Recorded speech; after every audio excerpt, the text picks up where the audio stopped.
First reading today is from Micah 6:6-8. What should I bring to the Lord when I bow down before the God on high?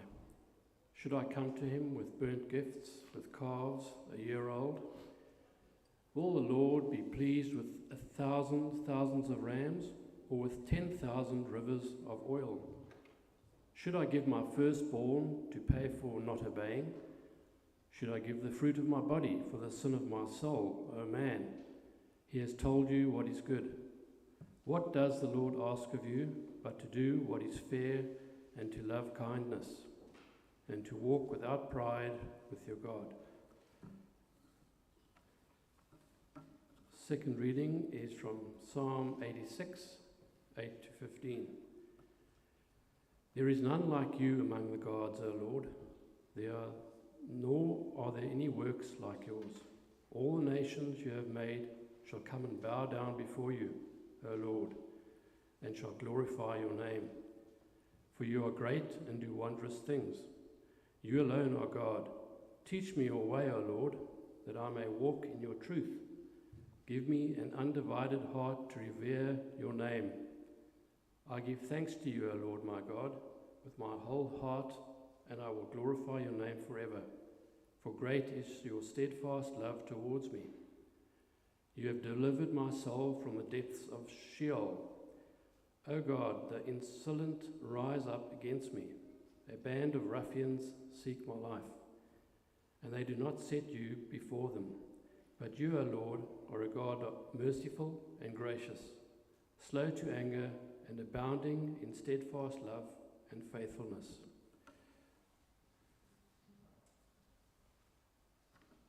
And the third reading is from John 8:2-11. Early in the morning he came to the temple. All the people came to him, and he sat down and began to teach them.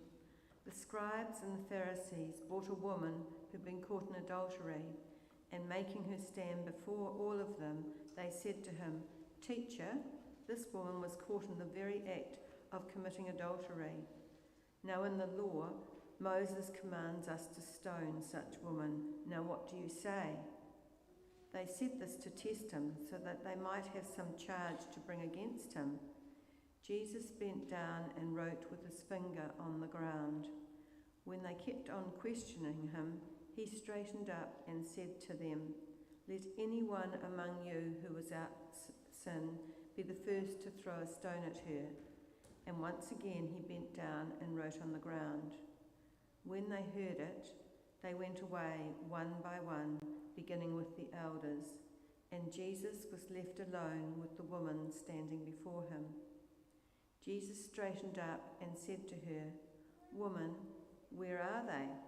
Has no one condemned you?" She said, "No one, sir." And Jesus said, "Neither do I condemn you. Go your way, and from now on do not sin again."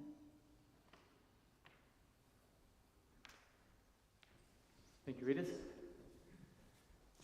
So if you haven't been around for the last little while, we've been going through a series called Transforming Work, and today we're looking at healthy relationships, transformation of our work relationships. And all the way through, I've been repeating Parrot a little bit, but thinking about our work in all contexts, wherever we find ourselves Monday to Friday, that's what we're thinking about, whether we're in paid employment or whatever it may be. We will always be in relationship, working in relationships with others. Although at the 8 o'clock I did notice Conrad in the crowd who works by himself all day. But whenever we are doing some form of work, we will always encounter other people and the issues that arise out of that in terms of how we relate to one another in that space. So the talk we're going to have now will relate to all of us, and we're thinking about whenever we're in relationship with other people, and it is transformative. Some of the biblical stuff that we'll look at today, it really is transformative and can be transformative if we base the working out of our relationships on the biblical texts and the biblical ideas that we're going to look at today. So I've asked Alex to come forward. There he is, and Alex is going to come and share with me as well some of his insights from his own work background. Alex works in leadership and leadership training and development, and he works with organisations and leadership teams in particular, looking at how they relate to one another and how they can do that better as a team. And I think it's been really great. We had Philip share a couple of weeks ago. We've got Alex today. It's great to be able to draw on these people, kind of to give us real world input and insight from their own work context. So I'm going to take a seat. I'm going to hand it to Alex. I'm going to pull him in a second. But first, we're just going to look at that gospel passage where Jesus, where this woman caught in the sin of adultery is brought before Jesus, and the text very clearly says it's a test of Jesus, of what he will do. We know the kind of political situation in Israel at that time, where the Jewish people had some control over their own law and order, but were overseen by the Roman Empire. And this is a test to see how Jesus is going to navigate that political dynamic, and really to bring a charge against them, as the text says. So all of that aside, what I want us to think about today as we think about that text is how Jesus responds in that situation, bringing together two dynamics that we find in relationships in general, but also in work, particularly in our workplace environments. And that's the dynamic between power and love. How do we navigate those two issues in the workplace? When some of us will be in positions of power, how do we manage that power? How do we relate to others? While also, particularly as those that are called to follow Christ, to show love and compassion. I think the example of Jesus is a great example of navigating both of those kind of polarities, if you like. So Jesus is in this situation. He's brought this woman who's been in a sinful act, and Jesus, as a rabbi, he's been called upon to make a judgment on this woman. And it's very interesting what Jesus does. So we just to read that passage again. He firstly tells the people, or whoever is without sin, you go ahead and condemn this woman.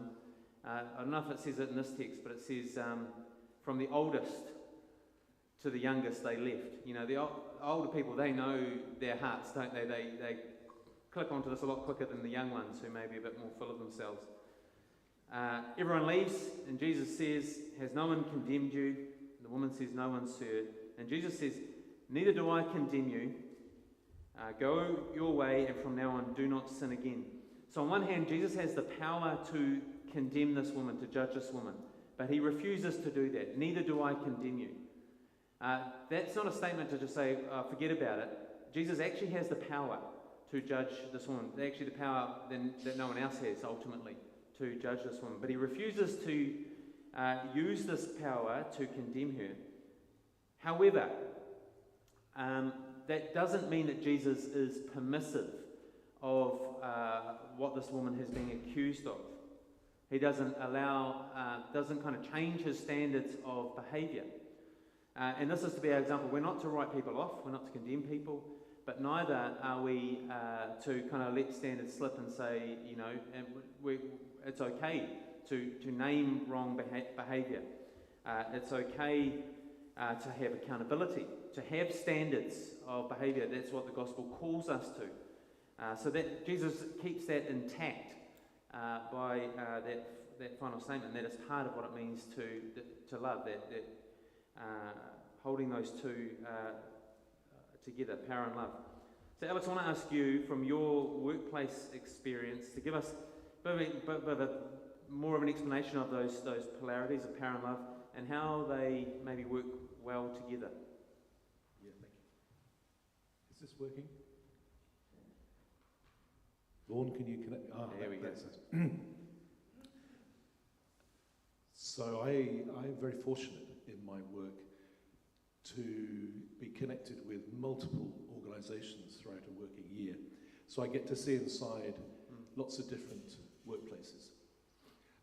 But some patterns show up that are pretty predictable and familiar, and one way of framing and making sense of some of the patterns that I get involved in, and those are usually patterns of frustration in organisations, or hurt and pain that leaders are curious about what they might do about. I want to share some insights to that are framed around this polarity the coexistence of both power and love as real energies inside workplaces. But to kind of set the scene, Glen's invited me to give some explanation of what do I mean by power and love in a workplace. I'll start with a quote from Martin Luther King, because I think he's pretty succinct on this, who said that one of the greatest problems of history is that the concepts of power and love are usually contrasted as polar opposites. And what is really needed is a realization that power without love is reckless and abusive, and that love without power is sentimental and anemic. So in a workplace, we'll come back to sentimental, anemic, and abusive and reckless in a second. Power, through my eyes, in organizational life shows up as a relentless focus on getting stuff done, an action orientation, output focused, key performance indicators focused, efficiency drives, a preoccupation with being busy, fixation on short-term goal achievement, hitting targets at all costs, leaders feeling they need to be expert and all-knowing, fixations on accountability and who's to blame, that kind of thing. And you could add a long extra list of descriptions there, I reckon, but you get the picture of how I see power showing up. On the other side, love might look like everything we do to honour and edify human beings that we work with, showing an understanding of them, believing that they can grow, having the willingness to accept and be be patient, having some humility, realising that we have shortcomings too, being fair, being an advocate for those whose voices are not heard or who are often unseen in the workplace, challenging assumptions about people. So that's the kind of the love side.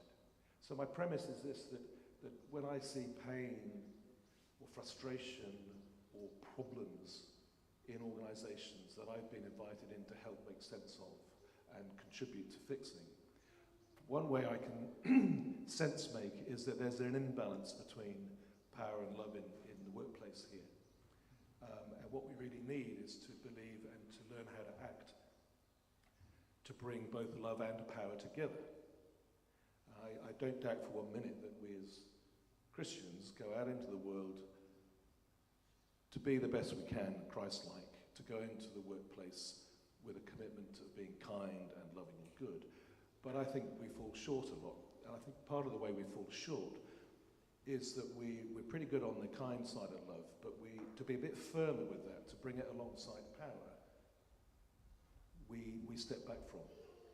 And it's really, we don't want to be anemic, we want to be powerful and kind at the same time. So I think the invitation for us is to reflect on what does it take for me to show up in a workplace, to be willing to be quite firm on some things with loving intention. So to illustrate this, how it shows up with different organisations, well, firstly from a very personal story, in my mid-30s I was running a team in quite a large consulting organisation, and once a year we would, as managers, sit around a table with the boss and determine the pay and the rations for the next year. So who got a pay rise and who didn't, and how large would it be, based on perceptions of performance. And when it came to this meeting, and a member of my team, it was discussion about her, and quite a few of my colleagues around the table who knew her of old saying, well, we're not going to give her anything really, are we? Because she's like this. And they proceeded to explain some perceptions they held about this lady that were formed from an incident or an action at work a few years back. But the story they were holding was really unhelpful about it. And it was everything other than how I experienced her. She was one of the best members of my team. She was an awesome contributor. So I realised I had to do something, because there was an injustice about to play out otherwise. So with a bit of courage, I said, look, it's curious to me that this is how you think about her, because this is my contemporary view, and I think it's unfair that we should be thinking otherwise. Anyway, I got a good win for her, And it was a good lesson to me in the reality that sometimes old reputations are hard to live down. But it was my duty, just the right thing to do was to be an advocate for this woman. Anyway, after the meeting, I was called aside by the boss. I was thinking, oh, here we go. What have I done there? That's usually where my mind goes, is I've done something wrong. Sometimes with good cause. And the boss says, thank you, that was really awesome what you did in there. And I kind of went, well, what do you mean? He says, that you advocated for your person really strongly in a way that I don't often see my managers doing. And it was very necessary. It was the right thing to do. Thank you. So that's just an illustration of things we can do, is to speak up for those who need a voice for themselves. But on a bigger scale, I, for some years, have been working with one of our government ministries. I won't name them for obvious reasons. And a previous CEO of this organisation had a certain leadership style that was very autocratic and directive, very power-driven in the way I've described it. And he created an environment of fear and a legacy of fear. So he's no longer leading that organisation. But what I experienced was an organisation where people were anxious continually, overworked, stressed, not well, not trusting of one another, always looking for somebody else to blame, covering their backs. Not a pretty healthy culture, really. And that's even beyond the tenure of this particular leader. And there's an organisation, I think, that had been flipped into focused entirely on power. And there was an absence of love playing out, and a rebalancing is in process. On the other side, I've got a local client here in Marlborough. Again, I won't name them, and I love working for them. But there I see an imbalance towards love. So there's a smallish organisation committed to being decent, kind human beings in the workplace. But they fall short of having the will to be clear about performance expectations, about behavioural expectations. They get frustrated with one another, but they don't give voice to it. So nothing's ever fixed. So there's this undercurrent of frustration, but everybody's being terribly nice about it and passive about it. And so that's the anemic side of the Martin Luther King continuum, which they could be so much more effective as an organisation if they could embrace a bit more power and see those two energies coexisting. And it's not just about individual leaders. I think it's about all of us in the workplace need to be thinking around where our comfort is and whether we need to really show up Christ-like in our workplaces, whether we need to have a bit more courage, because it does take courage, I think, to move into power. Well, either way, whether you're more power-oriented or love-oriented, to move in a different balance requires a bit of courage, I think. Yes, that might be a good little take-home at this point, to be thinking about the organisations that we're involved in, as Alex has named two at different kind of extremities. The organisations that we are involved in, are they more power-based or more love-based? And what might our response be? What might our actions be into those situations to bring about that balance? Alex, you touched on this advocating for this person because people had a kind of wrong perception of who she was.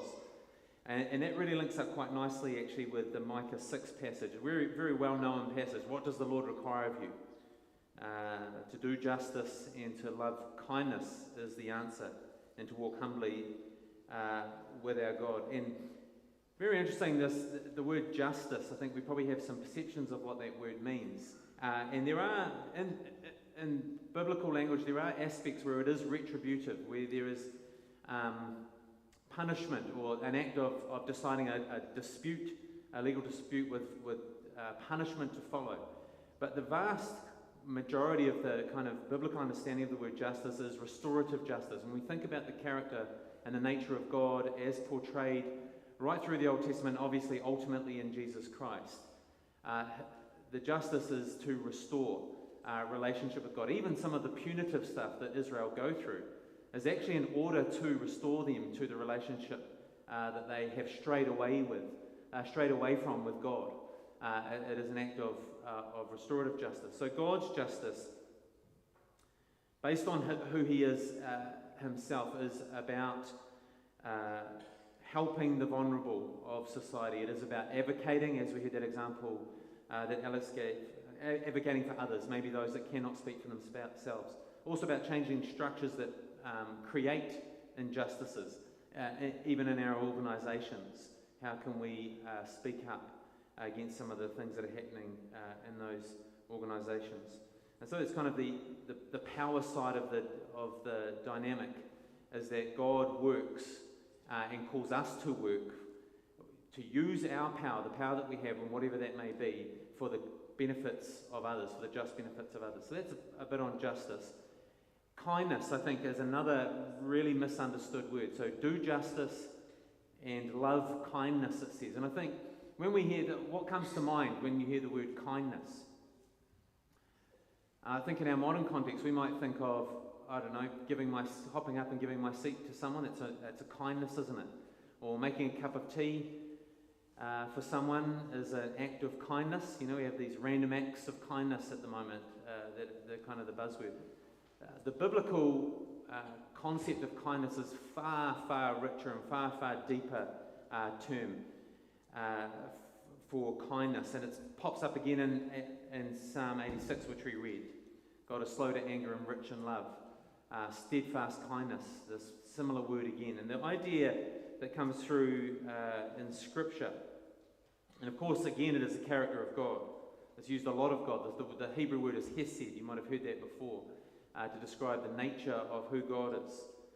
It is steadfast love. It's this idea of enduring commitment to someone else.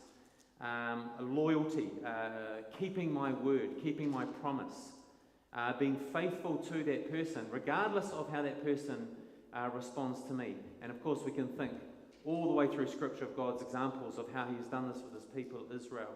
He remains faithful to them. One great example that we see in the Old Testament in particular is with the character Jacob.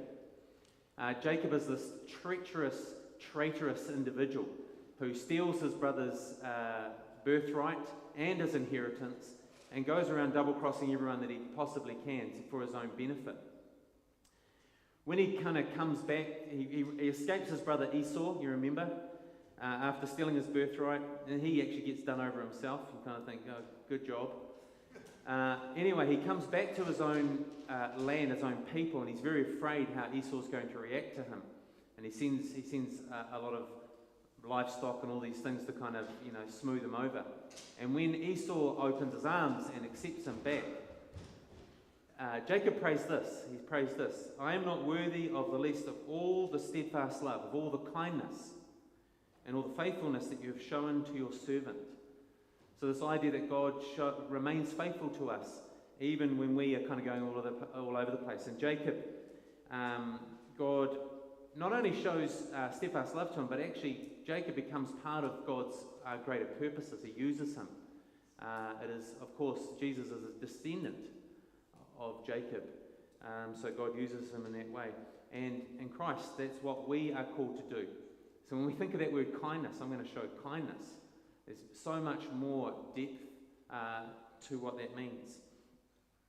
So those concepts, Alex, of do justice, love kindness, any insights for you on that and how they might work? Yeah, my mind's gone two places. I think the first is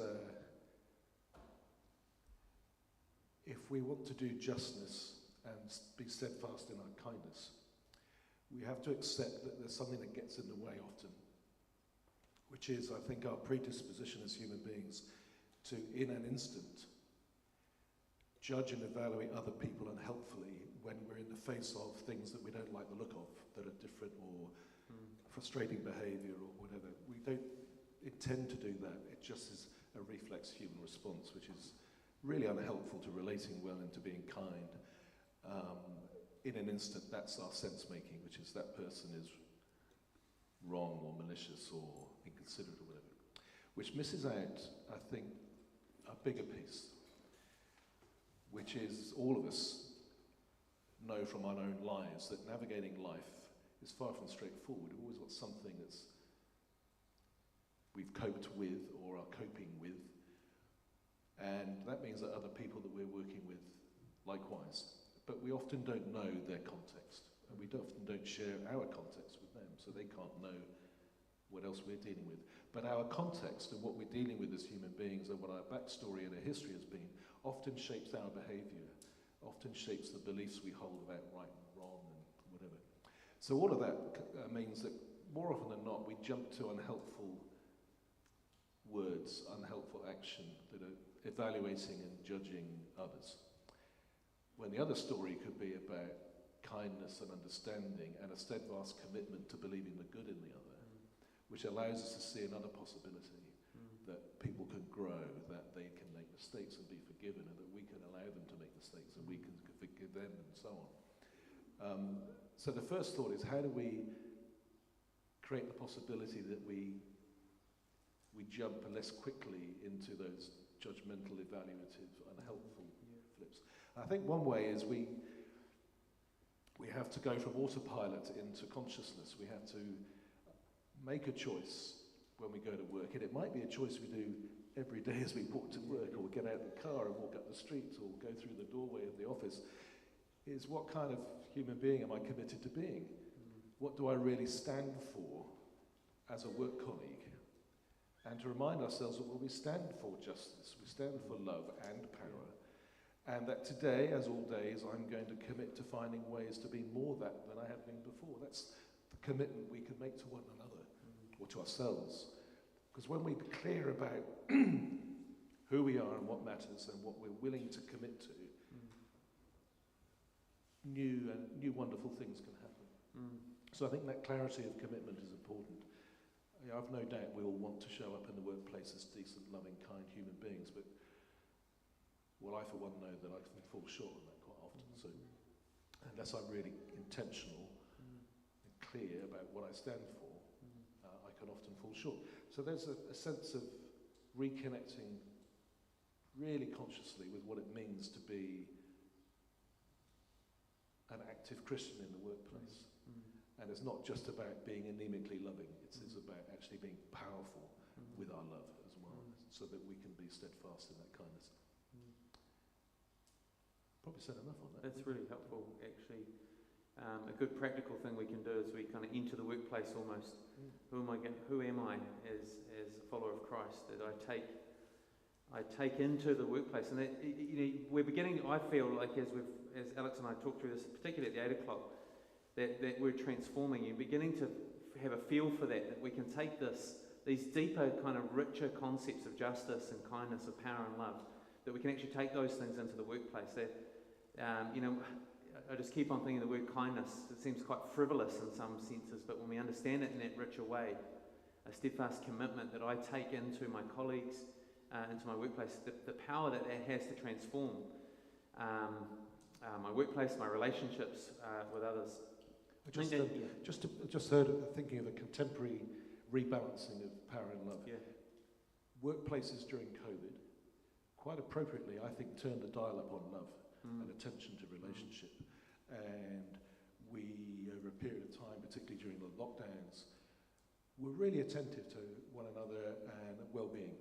So I would say the dial of love turned up. Yeah. But what I noticed in the last year, as we've come out of lockdown and got back to more normal working conditions, is the tension that leaders I've been working with have been holding around. Kind of want to go back a bit towards more power, which means we've got to raise productivity again, we've got to get more stuff done. And the discomfort of shifting back towards a different balance of power and love was real. Can I do it? Am I going to be perceived as being an ogre if as a leader I start pushing towards the other end? It's a really recent lived experience for many of us, I think, is that. I think that might be something Alex is a great, Alex and I have talked a lot about these sorts of different issues, and I think there's something to go away and chew on. If we are going from love to power, how do we do that, and even apart from COVID or whatever, how do we do that in a biblical Christian way if we want to, bring up the accountability, and how do we approach that? Especially, we may think of doing that relatively easy, I guess, as a leader, but if we're not in a leadership position and we feel like actually there needs to be some standards here, there needs to be some boundaries, accountability here, what are some ways to work that in? What I want us to finish on, and one of the things that Alex and I have talked about recently from your work experience, Alex, is this working around making relationships, and this is what brought me thinking of you in this particular topic, how we make relationships a priority at the workplace. You've had some relatively recent experiences of that? Yeah, so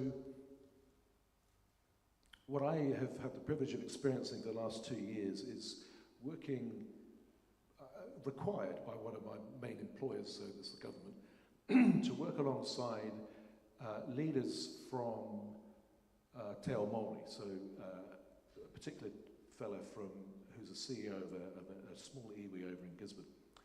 But the intent here was to collaborate on redesigning the core leadership programs for public servants so that they fully reflected a bicultural orientation that is enshrined in the treaty and in legislation. So it's quite a privilege because I come at from Western worldview and bring all my enthusiastic kind of, this is how we've always done it. And then we get a different worldview. And by the way, this is not to preference necessarily Tikanga Māori. I think what I'm about to share with you comes from all Indigenous peoples have practices that really preference and value relationship first, as opposed to, for example, task first that comes from a Western orientation. So over the last 2 years, we've been working intensely in redesigning work so that it fully reflects and integrates different worldviews, particularly informed through for a Māori perspective.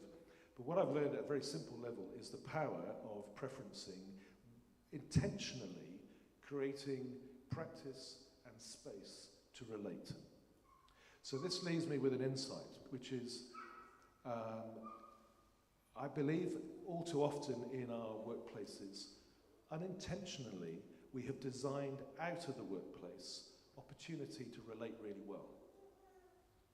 And I think we should be designing back into our workplaces space, time, and process to relate really well.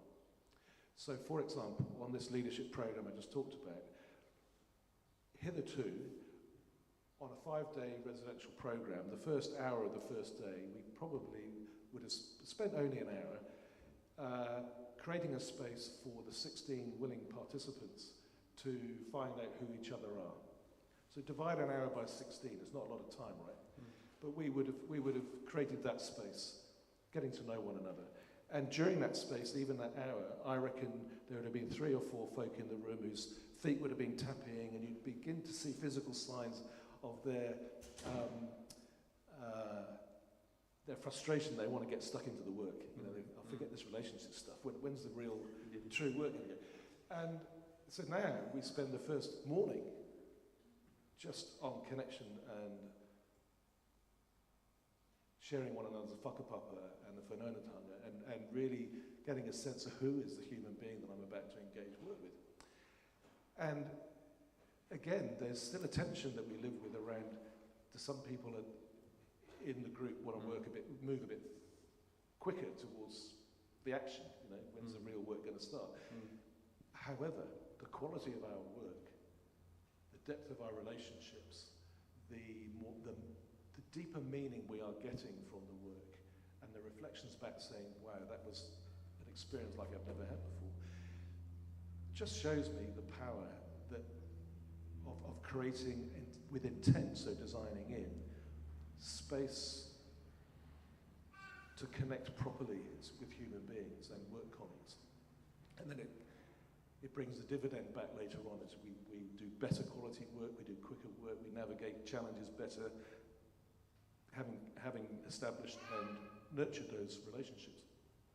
So that's just one simple way, really, is, you know, how do we choose to meet? We need to design it back in and not leave it to chance. So, you know, there are meetings that I often host, I may even be the chair of or whatever. So at that point, when you've got a role that gives you some authority over the agenda, you've got some choices. But all too many agendas in my experience in businesses, are anything other than relational. They are too busy with task, too time-bound, i.e. well, I've got 5 minutes to sort out this problem.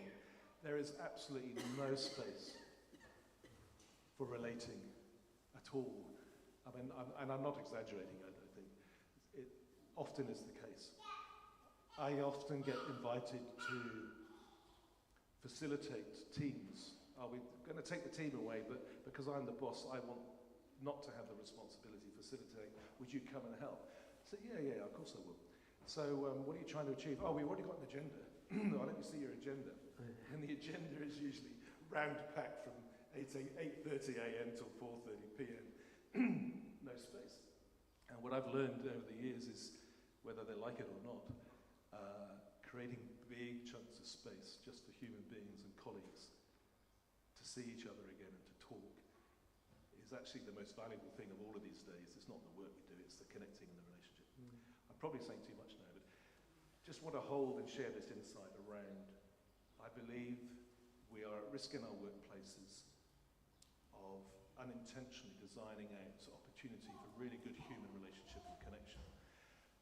We heard Philip talk a fortnight ago about Springbrook, and I loved hearing about Springbrook because it clearly is an organisation that's got not only a really lovely balance of power and love, but it's also intentionally designed in relating.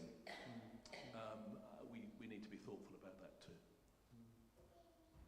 That's great. That's really helpful. And I think, the results, it's been interesting that there are real results when we put relationships first, and you've seen that firsthand. And it's just, not that we do it for the result, we do it because that's what we're called to do. And you can see in that process of putting relationships first, the connection, it comes out of tikanga Māori practices, but you can see the connection with our own faith, created in God's image, all these kind of big concepts that we want to recognise and want our lives to be informed by, and not just being nice in church or in our families, but also, of course, in our workplaces, wherever we find ourselves. We want to take that biblical truth into the workplaces in which we find ourselves, wherever we are. And I like that, again, the intentionality, making that choice, that this is who I'm going to be, this is how I'm going to operate in this workplace. Thank you, Alex, so much. I've had lots of conversations personally with Alex, as I said before, and always really helpful. And I'm sure Alex will be happy to chat further about any of the things that he's spoken about today with you. We're going to invite the team up, worship team, and to sing, and just an opportunity to reflect on some of the things that we've talked about. So we've talked about that balance of bringing together, power and love. How can we do that in our workplaces or wherever we are? Doing justice, loving kindness, that steadfast commitment to others. The song, I think we're singing Give Thanks, is that right, Silas? Yeah, Give Thanks. With a grateful heart, the song. And let the poor say, I am rich. Let the weak say, I am strong. That kind of redistribution of power in some senses that we all have an opportunity to do. So thank you, Alex, for your thoughts and your shares. Yeah, that's right. Thank you. Thanks, Silas.